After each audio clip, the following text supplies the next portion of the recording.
저는 겁이 정말 많습니다. 공포영화는 물론이거니와 잔인한 것, 깜짝 놀라는 것에도 면역이 없죠. 마지막으로 본 공포영화는 2013년의 컨저링이고 요즘 대세라고 불리는 각종 공포게임은 플레이는커녕 유튜버 실황 영상조차 보지 못합니다. 오죽하면 저와 같이 방탈출 카페를 다녀왔던 분이 저에게 슈퍼 겁쟁이라는 별칭을 달아줬을까요?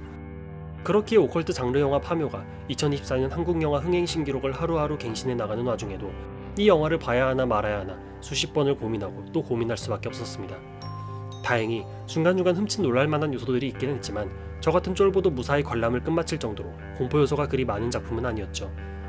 그런데 슈퍼 겁쟁이 시선으로 영화를 봐서 그럴까요? 저는 이 영화의 등장인물들 또한 저와 별반 다르지 않은 겁쟁이들이라는 생각이 들었습니다. 즉, 영화 파묘는 세상을 바꾼 겁쟁이들의 이야기였다는 것이죠. 이 감상에 대해 하나하나 이야기해보고자 합니다. 풍수지리사 김상덕. 대한민국 1% 재벌들을 주 고객으로 삼는 그는 정직함이란 단어와는 다소 거리가 먼 인물입니다. 그에게 있어 직업윤리보다도 더 중요한 것은 이제 막 결혼을 앞둔 딸을 비롯한 가족들, 그리고 자신과 오랜 시간 함께해온 동료들이죠.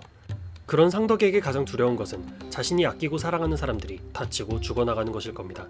그렇기에 억 단위의 사례금 앞에서도 할아버지에서 아버지, 갓 태어난 아기까지 이어지는 잔인하고 고통스러운 묘바람에 대해 들은 후에도 그는 더 나아가고 싶어 하지 않습니다. 잘못 건드렸다가는 나의 가족, 나의 동료들이 돌이킬 수 없는 위험에 빠질 것이기 때문이었죠. 그런 그에게 무당 화림은 이렇게 일갈합니다. 아니 애가 아프다잖아. 악하고 위험한 존재들로부터 사람들을 보호하는 일을 하는 화림은 자신의 일에 자부심을 가지고 있고 그 어떤 삿된 것들 앞에서도 당당한 태도를 취합니다. 아무리 위험한 일이라 할지라도 자신이 해결할 수 있다는 판단이 들면 주저하지 않고 아이디어를 내고 실행에 옮기죠. 그러나 그런 화림조차도 의뢰인 조상의 묘 아래에 첩장되어 있던 거대한 관 앞에서는 뒷걸음질 칩니다.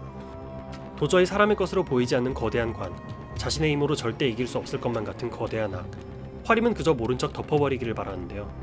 그러나 상덕은 이를 그대로 내버려둘 수 없습니다. 자신과 함께 일을 해나가던 친한 동생이 이 묘에서 벌어진 일로 인해 동티가 나 괴로워하고 있었기 때문이죠. 그렇게 내 주변 사람이 다칠 것 같다는 이유로 파묘를 망설였던 상덕은 내 주변 사람이 힘들어한다는 이유로 정체불명의 관을 땅속에서 끄집어냅니다.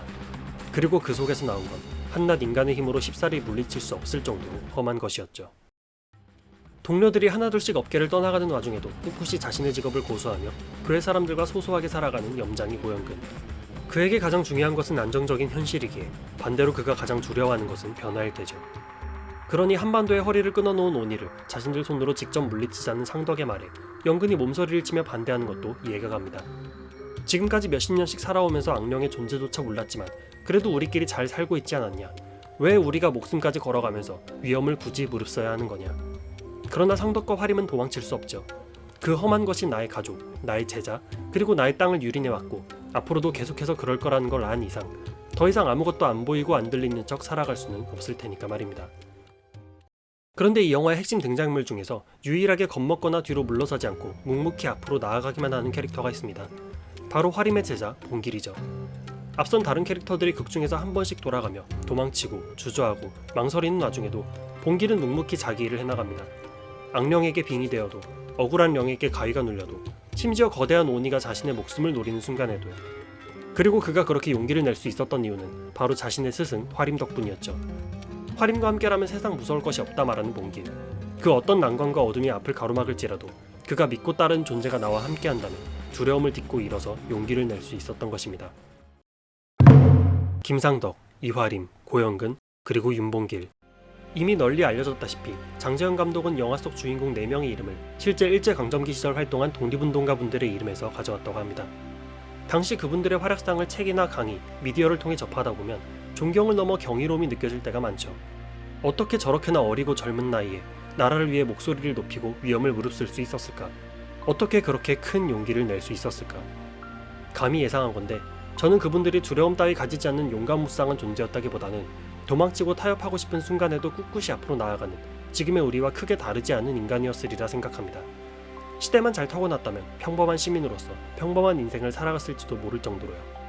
그런 그들이 위인이라 불릴 만한 용기를 낼 수 있었던 이유는 그분들이 결코 혼자가 아니었기 때문일 것입니다. 모든 인간은 무서워하는 걸 하나씩 가지고 있는 겁쟁이인과 동시에 어느 한 부분에서는 누구보다도 두려움 없이 용기를 낼 수 있는 영웅이 될 수도 있죠. 나는 물론 내 주변의 사람들까지 고양할 정도로 충만한 용기가 가득 찬 영웅 말입니다. 21세기를 살아가는 우리들 또한 각자가 얽매여 있는 두려움뿐 아니라 각자가 품고 있는 용기 또한 앞세울 수 있기를. 그래서 우리가 마땅히 해치워야 할 험한 것들을 하나하나 끊어내며 나아갈 수 있기를 바라면서, 그러면 지금까지 얕은 생각이었습니다.